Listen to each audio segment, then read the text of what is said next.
सच बात तो यह है कि भारतीय जनता पार्टी की बी टीम कांग्रेस है, उसके अलावा कोई नहीं है। खास तौर पे ये जीतू पटवारी इस बात का जवाब दे कि नरोत्तम के नवग्रह मंदिर के मुद्दे को क्या जीतू पटवारी ने उठाया था?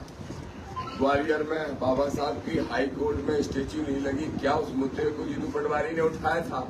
और ये एक और शर्मिंदगी वाली बात, ओबीसी को आज तक 27% आरक्षण नहीं मिला। आज भी हमारे ओबीसी महासभा के लोग भोपाल में आंदोलन कर रहे हैं। क्या जीतू पटवारी ने उसके लिए एक कॉल बुलाया, एक बार प्रदेश बंद कराया?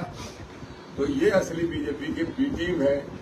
और पिछड़ों में भी अल्पसंख्यक, जैसे इधर भारतीय जी अल्पसंख्यक थे ना, 200-400 वोट होते हैं, ऐसे इनकी कौन सी जाति है मुझे मालूम नहीं है।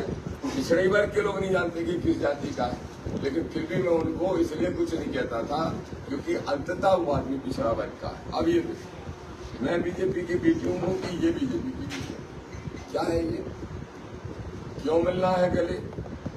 सार्वजनिक स्थानों पर भी इनका प्यार मोहब्बत छूट नहीं रहा, एक दूसरे से मिले बगैर।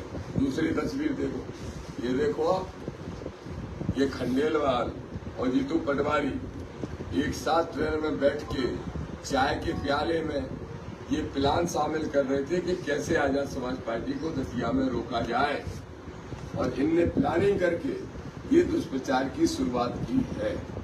मैं स्पष्ट तौर पर कहना चाहता हूं जीतू पटवारी से कि जीतू पटवारी, अब तुम्हारी पोल में खोलूंगा। अभी तक ओबीसी के नाते तुम्हें माफ कर रखा था। और दूसरा, जो दिग्विजय सिंह के इशारे पे तुम नाच रहे हो, चुनाव खत्म होने दो, सबसे पहली सभा राधौगढ़ में करेंगे, सबसे पहली रैली। और राधौगढ़ का नकली राजकुमार जो है, जो गलती से 4000 वोट से जीत गया था, उसको 40,000 वोट से हराने का काम करेंगे इस बार। और ये जो जीतू पटवारी है, गजब है। कांग्रेस भी प्रदेश अध्यक्ष भी ऐसा ढूंढा जो 35,000 से हारा है।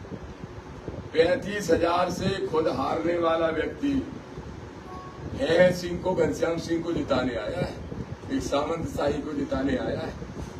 मैं स्पष्ट तौर पे ये कहना चाहता हूं कि आज आजाद समाज पार्टी की ताकत को, बढ़ती ताकत को देखकर किसान, मजदूर, बेरोजगार नौजवान और माता बहनों का जो आशीर्वाद मिल रहा है, उससे ये घबरा गए। ये दतिया का चुनाव सिर्फ एक विधानसभा का चुनाव भर नहीं है, बल्कि ये मान के चलिए कि ये दतिया का चुनाव 28 के लिए मध्य प्रदेश की राजनीतिक तस्वीर पेश कर रहा है। इसलिए ये दोनों ही पार्टियां घबराई हैं, और दोनों मिलके अभी तो ये टारगेट कर रहे, हो सकता है कल भाजपा भी टारगेट करने लगी। ये दुष्प्रचार करने वाले हैं। लेकिन स्पष्ट तौर पे हमारा कहना है कि जीतू पटवारी अगर कोई मेरा नाम लेके इस तरीके का बयान देंगे तो हम उनको लीगल नोटिस देंगे। और आज कह रहा हूं, अगर दिग्विजय सिंह की हैसियत है, उनके घनश्याम सिंह की तो हो नहीं सकती, लेकिन अगर दिग्विजय सिंह की है और दिग्विजय सिंह के चेले, ये जो पुराना चेला है जीतू पटवारी, इसकी हैसियत है, तो एक प्रमाण पेश कर दे, एक सिंगल प्रमाण। वो यहाँ जाके कसम खा जाए पीताम्बरा पे। मेरे लिए तो सबसे बड़ा संविधान है, मैं संविधान पे हाथ रख के कसम खाने को तैयार हूं। खा जाए कसम के ये लोग बीजेपी से मैनेज लोग नहीं, इनको शर्म आना चाहिए। ऐसे नालायक लोग जनता को भ्रमित करने का काम कर रहे हैं। इनको हम सबक सिखाने का काम करेंगे और दोनों पार्टियों को हराने का काम करेंगे। एक और बात कहूंगा, घनश्याम सिंह 2008 में जब हारे तो तीसरे नंबर गए थे, यही कांग्रेस के टिकट पे। उसके बाद 13, 18 और 23 में नरोत्तम के सामने लड़ने क्यों नहीं आया? कौन मैनेज था बीजेपी से? जवाब दे रहे कमलनाथ जी तो बैठे हैं, अभी पूछो।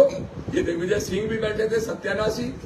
हमारी पंचायत में 3 बार, और 3 बार घनश्याम सिंह ने हाथ जोड़ के कहा नहीं मैं नहीं लड़ सकता है, उनके भौकाल के सामने नहीं टिक सकता। भौकाल थी या पैसे का खेल था? और इसका भी क्या कारण है कि जब नरोत्तम का टिकट कट जाता है, तब तक के लिए कांग्रेस क्यों रुकी रहती है अपना टिकट फाइनल करने में? कोई जवाब है जीतू पटवारी के पास? क्या प्लान था कि दामोदर यादव 100 दिन से लगा है, बहुत मजबूत तैयारी आजाद समाज पार्टी की हो गई है, तो दोनों मिलकर लड़ेंगे। पहले बीजेपी का टिकट होगा, फिर कांग्रेस का टिकट घोषित किया जाएगा। तो जब नरोत्तम चले गए, तब घनश्याम सिंह को लाया गया।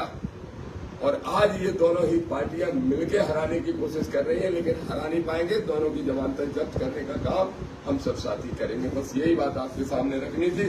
रही बात ये उर्दुआ की, हमारे लोग कल सभा करने वहां जाएंगे और वहां पे जवाब देंगे, उसी मैदान में खड़े होकर इनको जवाब देंगे। वैसे तो जवाब दे दिया हुआ कार्यकर्ताओं ने।